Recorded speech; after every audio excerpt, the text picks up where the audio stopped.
to Crypto Clothesline. We're glad to be here with you. Hanging out the crypto laundry. Getting all the crypto info for you. Crypto Clothesline.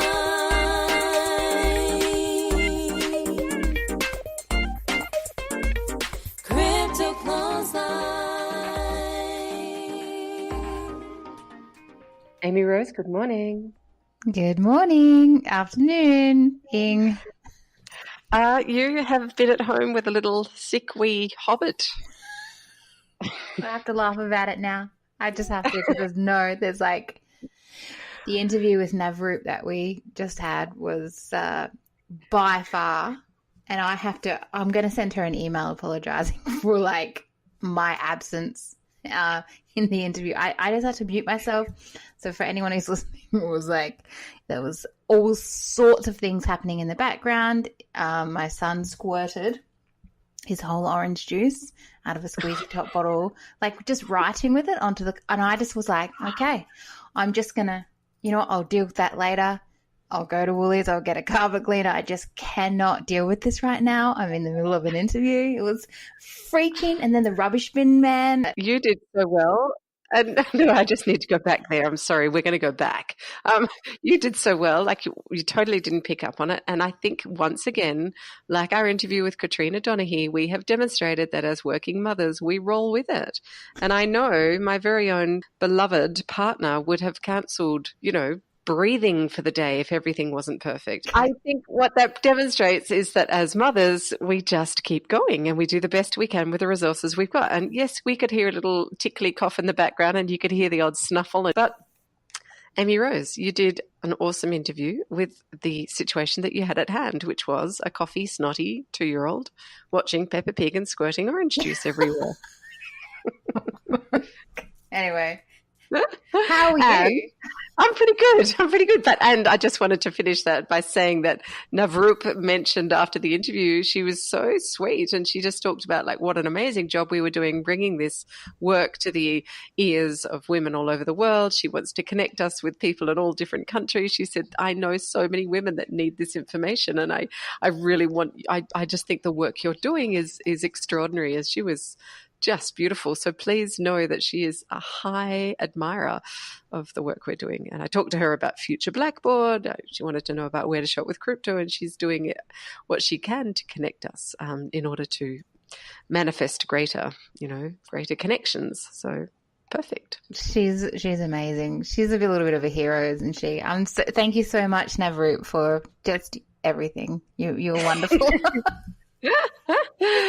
But to answer your question, I'm well. I have had a series of rants in the last few days with, let's say, the interface of major corporations and me. I've got a gas provider that has been continually giving me penalties for late payments, and I'm looking at my bank account and I'm seeing the money going out every month, and I'm like, oh my gosh, this reminds me of the interview with, please remind me of his name, Lucas Cullen, where he said we need blockchain for everyday things like proving that we've paid the money we've paid or proving that we've lodged our tax assessment notice, that we don't have to rely on the goodwill and honesty of the corporations that control us. And that was absolutely what we went through.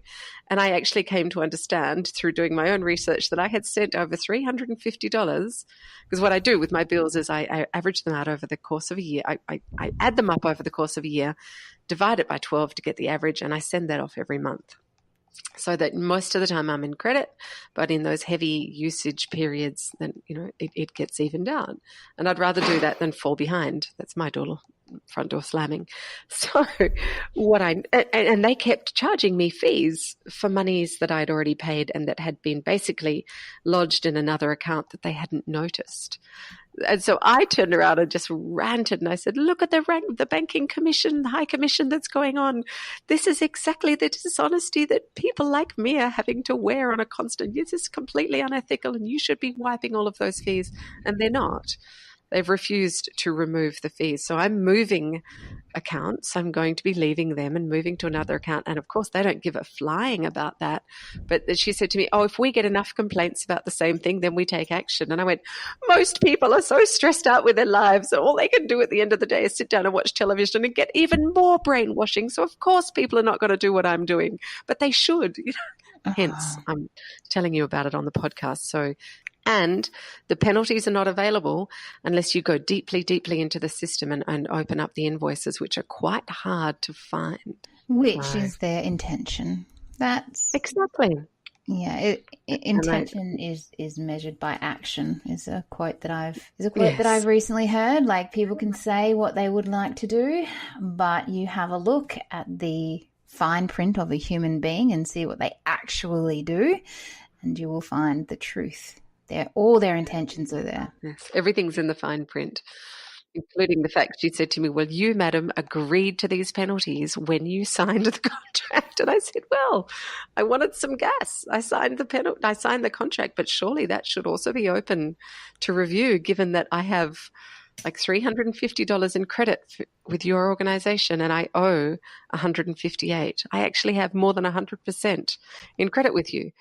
And here you are. Yeah, we're being forced into a contract anyway, especially energy contracts. Like, there's only one provider so many times, and you have to agree to the contracts because you don't really have any other choice. Like, oh yeah, I'm just going to go set up a wind farm in my backyard in that nice little concreted patio area where I can barely fit a chair so I can have some electricity. As if I'll agree to whatever you say. Just please give me the electricity.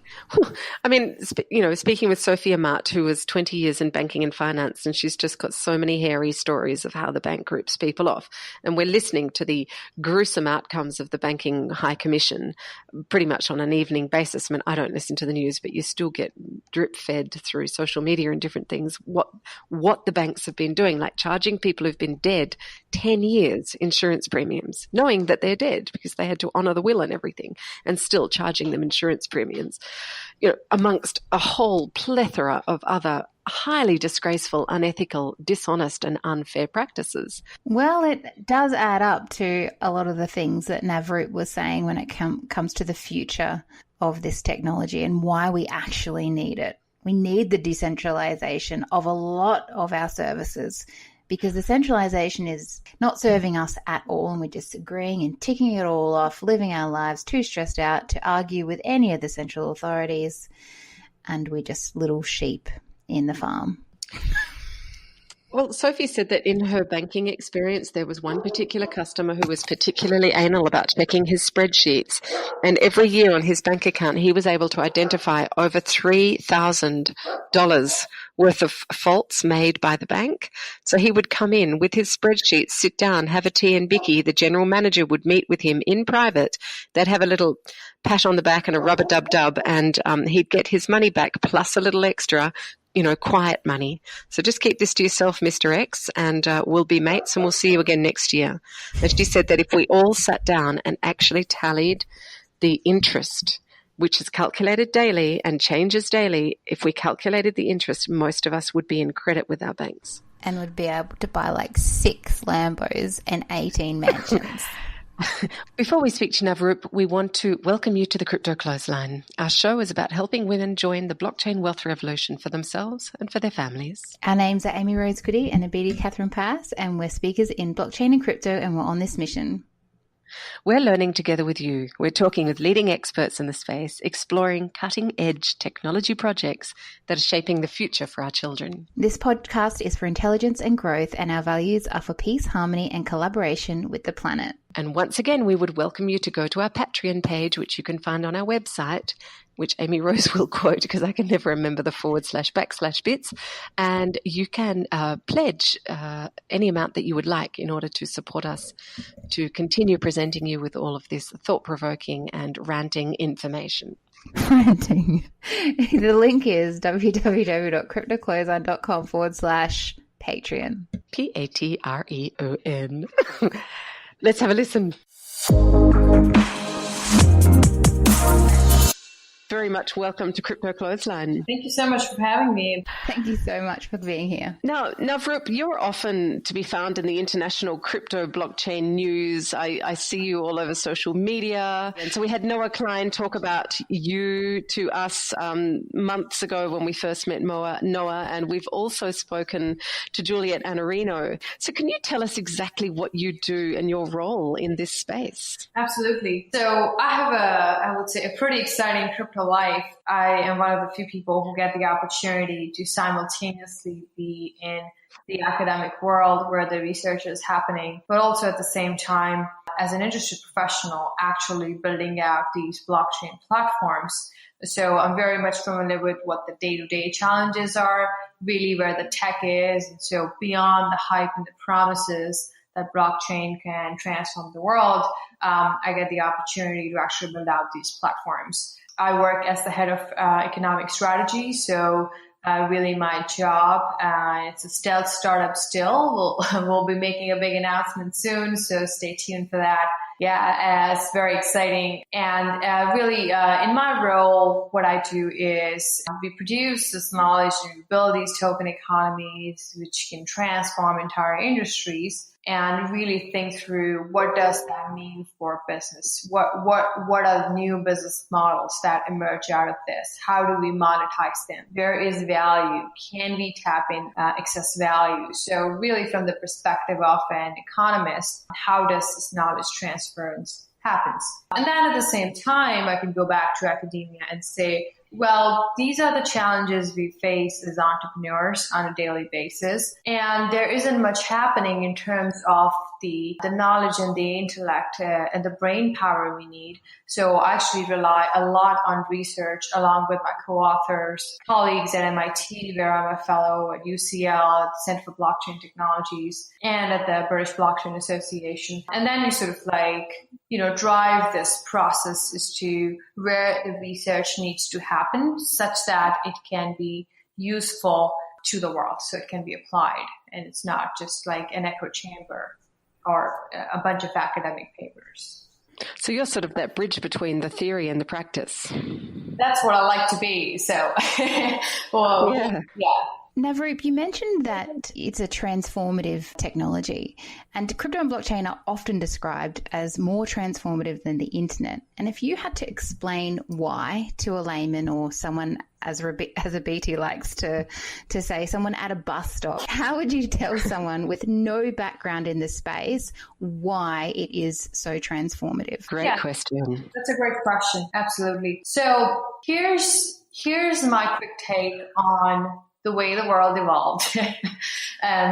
You have the first generation of economies, which are face-to-face, where the markets are local, which are without a lot of technology and are hence distributed and decentralized. Then came the internet, and the technology provided us with the tools, or I should say provided certain companies, big companies like Facebook and Google, with the tools to be able to harness economies of scale and centralize more and more of the functionality that they were providing. And hence tech empires came out of it.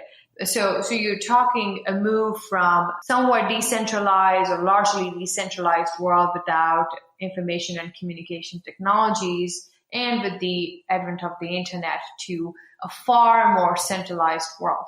So with blockchain, I think it gives us the opportunity to deploy a technology that in turn is decentralized and avoids a single point of failure, to talk about it in a more tech sense. But what it really facilitates is this peer-to-peer engagement, peer-to-peer transactions. And by transactions, we can mean anything from money all the way to just sending a message or really transferring anything. Why is it more transformative than the internet? Well, I think it is really about the behavior of various agents within this connected network and global world that we live in, that the technology now facilitates. So you can engage more people.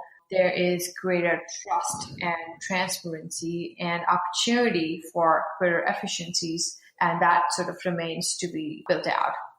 Did I answer that question? Yes, you did. You answered it beautifully. Thank you. So when I was, like in the last few months, we've been sort of chasing each other around the world, so to speak, digitally. So whereabouts are you right now, Navroop? I'm based out of Los Angeles. My office is in Manhattan Beach and on the beach. So it's very nice. We see the sunset every day. I just moved here from Boston 3 months ago for my new role. I was working in Boston as head of as head of research. And my new role is really cutting across different industries and not just focused on finance. So it sort of gives me the opportunity to apply the technology to a variety of industries. So that's very exciting. And so, further to that, I was interested to know, you're obviously a prominent figure in this sort of cryptocurrency/blockchain world. How has it been for you being a woman in that environment? And further to that, what would you say to other women sort of testing the waters, dipping their toes in, thinking to get involved? Jump right in. You don't need to. Yeah, you don't need to think twice on anything in terms of, is this the right place for me or not? So when I started out in 2016, there were two kind of people in all these conferences. A were the computer engineers and B, the finance guys, right? And I was thinking, wow, there's so much that needs to be done and there's so many implications for the discipline of economics and the entire body of work we can do and things like that. And there weren't a lot of women at all. So it's changing now. It's better than traditional finance. Suppose you're a trader on Wall Street. So it's not that way. I think the industry is far more diverse and compared to traditional finance, at least in the United States. And we know that from, the numbers around the genders. However, it is far from optimal, right? I've seen some numbers floating around which say it's only 5 or 6% of people working or interested in blockchain space are women, which is not good at all. I think really my message would be to bring your unique perspective, no matter what your background is in terms of your professional background or how you see the world. And it doesn't matter so much what gender you are either. I think there is space and women in particular should take this opportunity.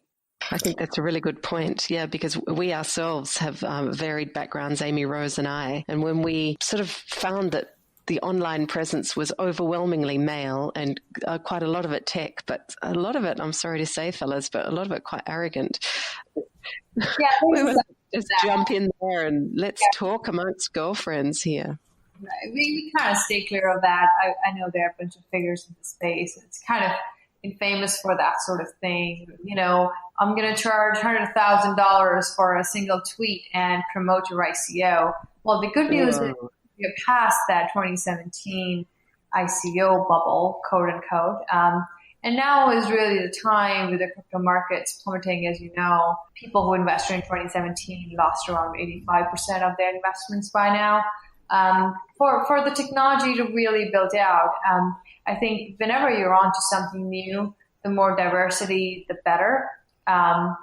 Because at the end of the day, technology is for humans and not the other way around. So, we have a team of designers, we have a team of human strategists, of engineers, people who do user stories and product, and there's so much that goes in a successful blockchain platform that I don't believe that no matter what background from that your skill sets won't be useful. So it really is about identifying that unique entry point in the industry.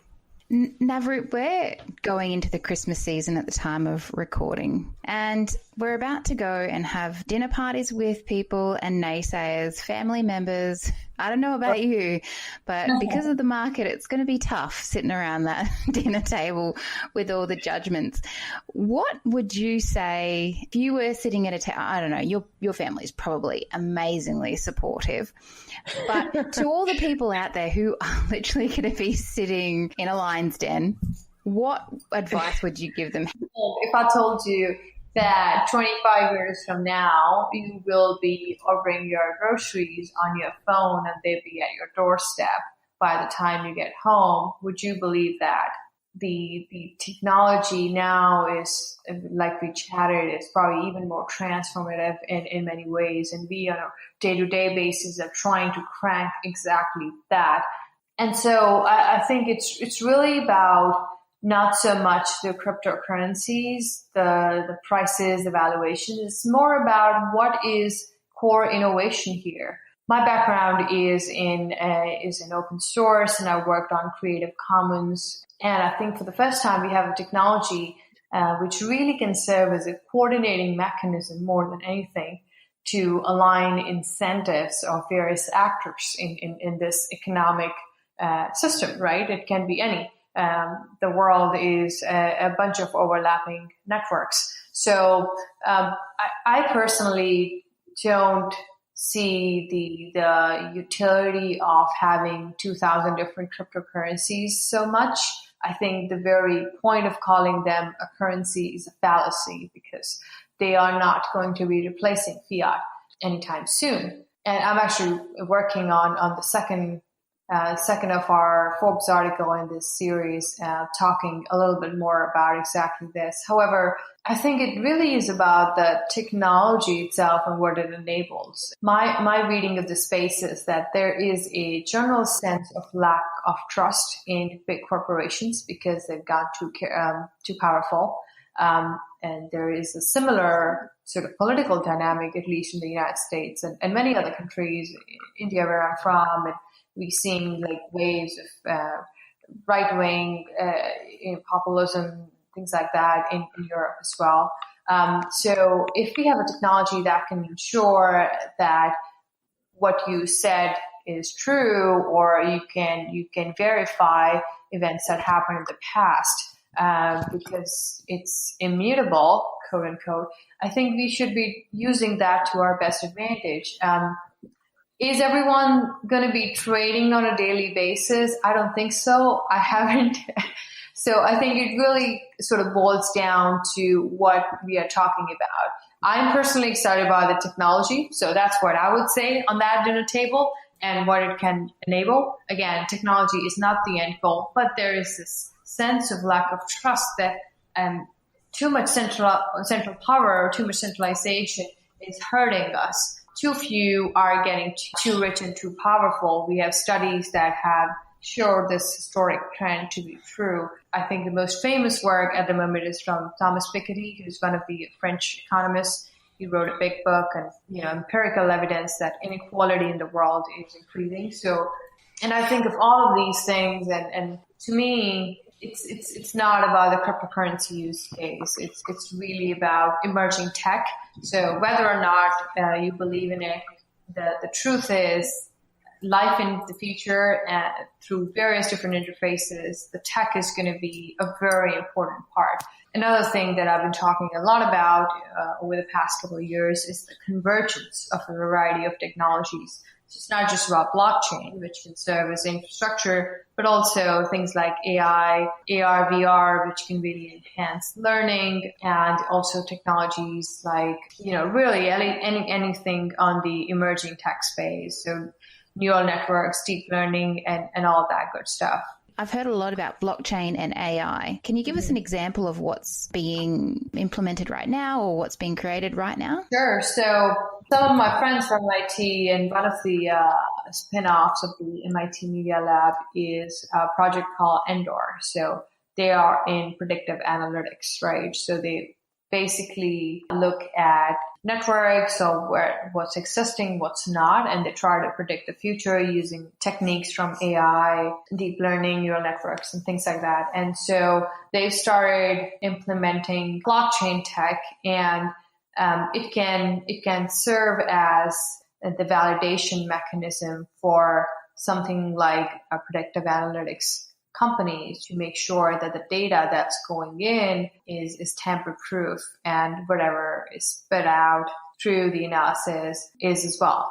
And if you look at it from a more what's going to happen in the future scenario, I see blockchain as the infrastructure technology, and all the other technologies that go on top that relate to at the end of the day, you can see this as a database, right? And really about the AI and all the other technologies that go in can serve as a more front-facing and serve different functions, right? You're building an entirely new stack of technology infrastructure. So it really depends on what you're building and how these sort of fit in. That's an interesting thing because you mentioned predictive analytics, and that brought to mind predictive linguistics. And last year, especially in 2017, a lot of people in my cryptomania circles were following the work of Cliff High, and he was putting out some really interesting papers with some really interesting assertions about how crypto will move based on these predictive linguistics, like all of these algorithms based on how many times certain language formats, certain lexical items, words came up across the space of the internet. And, he had some sort of software that could scrape all this information, and then he would compile it into these fascinating and amazing sort of 26-page reports. and a lot of it came true and a lot of it didn't. And there was always reasoning about why or why not those things were effective or ineffective. But it's a fascinating area to be involved in. Absolutely. I was interested to know, like you've spoken about a lack of trust. We're talking about the dinner party conversation. We're talking about those hot and tricky, sweaty armpit moments around the dinner table when your family or your loved ones are giving you a hard time about raving about crypto. You're talking about the convergence of emerging tech, but what do you actually think is needed in order to make Bitcoin and the crypto cousins a mainstream accepted form of, if not a currency, as you mentioned before, you didn't think that was an appropriate descriptor, but as an appropriate means of regular daily exchange? How do we make it that everyone gets it and loves using it? Yeah, that's a great question. Again, Bitcoin is, the first cryptocurrency. I would say in terms of ensuring that the technology does become mainstream, two things need to happen. The first is the actual technological build out. So a lot of people raised a lot of money in 2017, billions of dollars through token sales or ICOs or regular VC investments and things like that. Now is the time to actually build this out. What would define whether or not the technology is successful is consumer adoption. So there isn't a lot of talk about adoption in particular. And I think that is what would make all the difference in the world, right? Like you can have the coolest tech in the world, but if no one's using it, well, yeah, that's the coolest tech in the world. Right. It's still the coolest tech in the world, but so it's funny. I was reading Adam Grant's The Originals, the new book that he launched, and he was talking about how empirically, if you look at it, 40% of innovation is timing it right. So historically, we have a lot of evidence where tech was ahead of its time, and it didn't work out because people didn't get it. They didn't understand. Well, why would I do all this complicated nonsense when I could just go to the local grocery store and buy the stuff? So there are a lot of hurdles. Regardless of the technology, I think the fundamentals of building a business remain the same.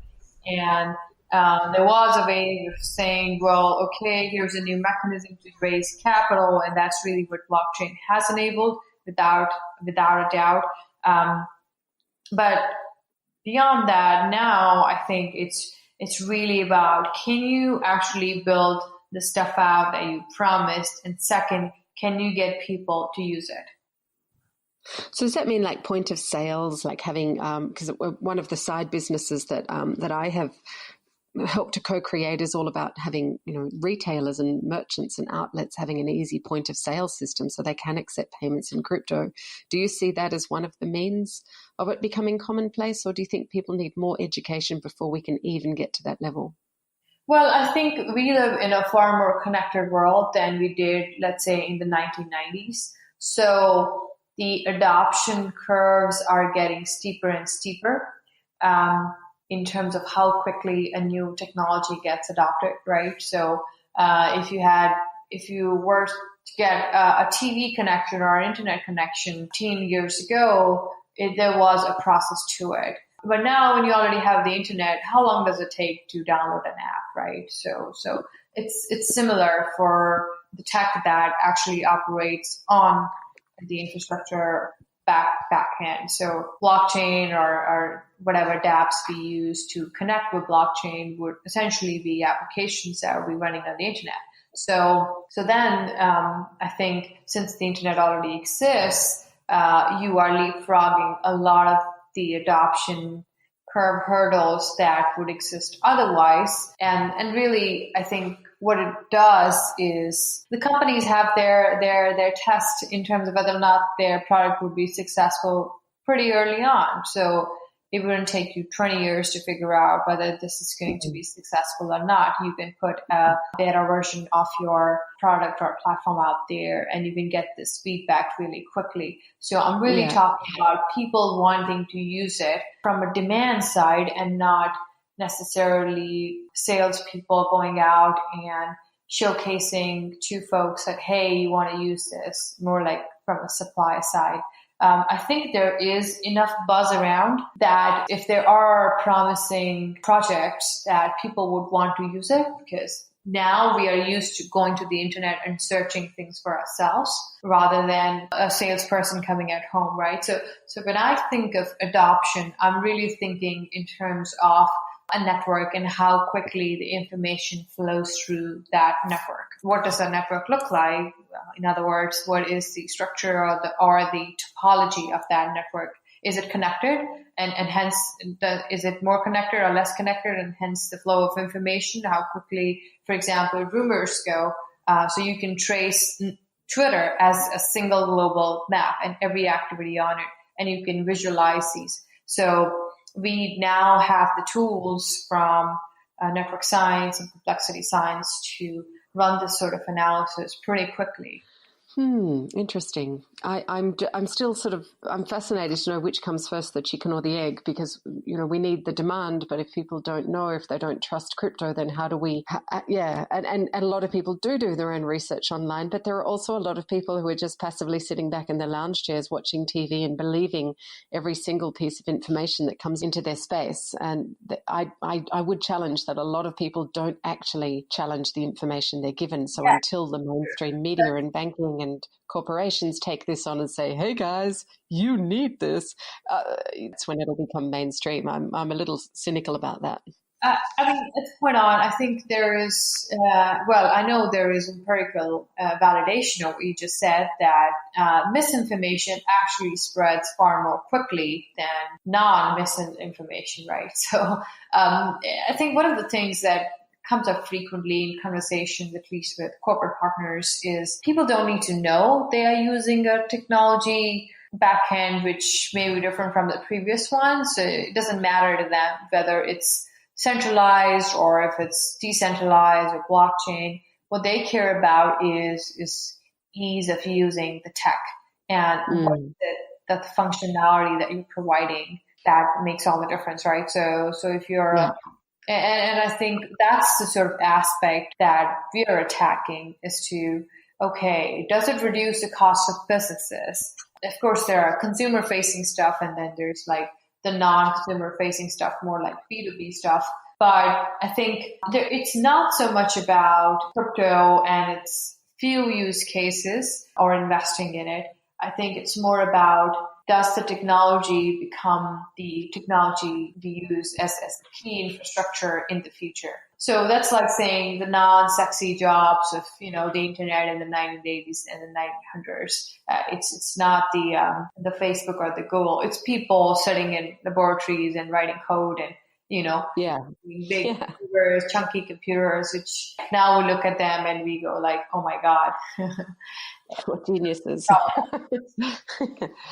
Thank you. That's sort of, I think, what it sort of takes. Navroop, before we go, is there any quote that really resonates with you? I traveled to Antarctica last year. I'm really fascinated with the polar regions of the world, and traveled to Iceland for the first time, and that's kind of really what got me started. There's this one quote that I want to print and put it on my bedroom wall from Cherry Apsley-Gerald. He was one of the British explorers in the Antarctic. And he said, if you have the desire for knowledge and the power to give it physical expression, go out and explore. So if you have the desire for knowledge and the power to physically express it, then go out and explore. Awesome. Deep. So that can be talking about physical movement, but it can also be talking about, just diving into those areas of the psyche that are unexplored. And I think it really beautifully captures that the intellectual curiosity is necessary, but it's probably not. It's a necessary condition, but not a sufficient condition to go change the world. But it's the power, the desire, and the will to give it physical expression, right? So you and I might want to change representation of women in the crypto space, but here's the thing: you guys started a podcast to actually bring change and to actually take action to affect that change in a positive manner. That makes all the difference. It's a longer quote. This is the shorter version of it, but I'd highly recommend reading his book. I think it's called The Worst Winter. Oh, nice. So, actually, one of the things I wanted to mention to our readers, you've mentioned quite a few books, including, where's my list? You talked about Endor, Predictive Analytics. You talked about Thomas Piketty, I believe. You talked about your Forbes article. So all of those things, do you think we might be able to get you to send them to me, the links, and I'll include them in our show notes for our interview? 100%. And I'm more than happy to connect with anyone who would like to. I'm pretty easy to find on LinkedIn, Twitter, and a bunch of resources are there. I try to share stuff regularly with my network and friends and colleagues. But also at the same time, I'm more than happy to share the resources. Another book I would recommend, there's one more, is David Bohm's, who's one of the greatest modern philosophers. The book is called Wholeness and the Implicate Order. I recently gave a TED Talk and I quoted that in there as well. And I think it really brings in, so the book is about, let me take a step back. The book is about how we perceive the world and the link to consciousness. The key message and in every single sentence of the book can be underlined as a single quote is around the way we look at the world is fragmented, but that's not the way the world is, right? So there's no personal life versus professional life. There's only one life. Humans invented ways to classify things, taxonomies and things like that in order to start specializing and continue to build knowledge and serve the function. But there's no difference between economics and computer science and physics. That is our classification. So I think it really reminds you that no matter what background you're from, at the end of the day, it is this wholeness that we are all pursuing. And these divisions are human and they're artificially made. So don't ever think, I'm not from a cryptography background, so I don't fit in the blockchain space, or I'm a psychologist. I think those perspectives are equally valuable, if not more. Particularly the training in liberal arts is really important. I think AI can write software in the future. AI cannot decide what is morally wise to do. What is the sort of technology we should be building out? So those are the sort of voices we need right now as we build these systems. Well, we love nerding out around this stuff. It's been a fantastic conversation. We love that you as a woman are bringing so much strength and solidity and freedom to this whole area. So thank you for joining us. Thanks to you. Thank you. Oh, right. Well, for a 28-year-old woman who's traveling the world, do you remember at one point I said, "Are you a mother?" And she went, "No, I'm 28 and I'm single." And you know what? I was a little bit jealous. The grass was a bit greener over there. It was definitely greener on that side of the fence. You've got a sick baby. I've had a rant with local service providers, so to speak. Yeah. Oh. So when you have a partner and you have extended family and you have Christmas and you have all that stuff, and we did talk about this in the interview, like this is the time right now when the markets are low and you've got the "I told you so" crew harassing you. Now, this week I've had 3 messages. One on Facebook, which was concern about where my investments are and advice as to what I should invest in apart from cryptocurrency, which was hemp, already invested in hemp. So that's all fine. And I just said, that's great. Also into hemp. So thank you for that. And then there was someone who sent me an I told you so mug with a, and then there's, and At least they didn't call you a mug. oh man, it's cool. It's got a picture of Bitcoin on it. That's fine. I'll whatever. Take a photo of it for the show notes. That'd be really cool. So good. Yeah, it's going to be amazing. With my coffee with a little shot of Bailey's in it for Christmas. Anyway, which is what I really need right now, but I can't have. What do you mean Christmas? Yeah, my breakfast, I mean. So then there was this other one from my partner's friend, who I'm not going to mention his name. He would probably have much glee if I mentioned who he was, because he's, very involved in the I told you so movement. Anyway, he's like, haha, I bet you're glad I didn't buy, and you don't have to suffer the guilt of me having bought cryptocurrency. Like, come on, people. Like, we're not even halfway through the adoption of this thing. Oh, anyway. You just get yourself a whole box full of I told you so mugs, and, when it hits 20K again, just flick them out there. Seriously, the mug needs to be sent. Like, I will resend that mug to the person who sent it to me, because it is I told you so. It's like me saying, haha, guess what? That's what I mean. Crypto's $1 million. I told you so. But how's that hemp going? Just roll it up and smoke it, brother. Yeah. I know it's a different kind of hemp, but I know. But, just wanted to let that one roll. Excuse the pun. Okay, Well, I know you've got a meeting. You've got to go, and you've also got a sick baby, which means time is limited. He's sleeping, so go for it. Love you. Talk to you next week, and get that service provider your end sorted out too, so I can call you on your regular number. Thank you. I will. Rant 2. No, rant number 5 is coming up later on.